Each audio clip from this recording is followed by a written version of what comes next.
சிந்திப்போமே. 1913 தந்தருளாய் கொடியேன் இட்டளம் கெடவே. சுந்தரர் பெருமான் விளக்குகிறார். தேவர்களின் ஒப்பற்ற தலைவனே, எல்லா உயிர்களுக்கும் மூத்தவனே, திருமுதுகுன்றத்தில் விரும்பி உரைபவனே, கூத்தனே, உன்னை எந்த காலத்திலும் போற்றி பாடாமல் நான் இருந்ததில்லை.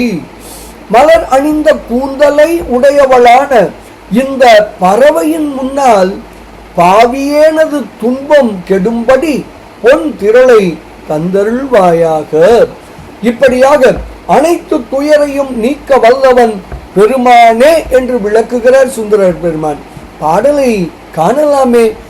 ஏத்தாது இருந்தறியேன் இமையோர் தனி நாயகனே, மூத்தாய் உலகுக்கெல்லாம் முதுகுன்றம் அமர்ந்தவனே, பூத்தாரும் குழலாள் பறவை இவள் தன் முகப்பே, கூத்தா தந்தருள்வாய் கொடியேன் இட்டளம் கெடவே என்று சுந்தரர் பெருமான் தாம் அருளி செய்த திருப்பாட்டு எனும் 7வது திருமுறையில் 25வது பதிகத்தில் 9வது திருப்பாடலில் மிக தெளிவாக விளக்குகிறார்.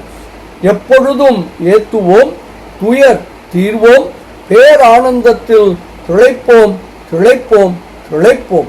இனிய வணக்கம். சிவாய நம.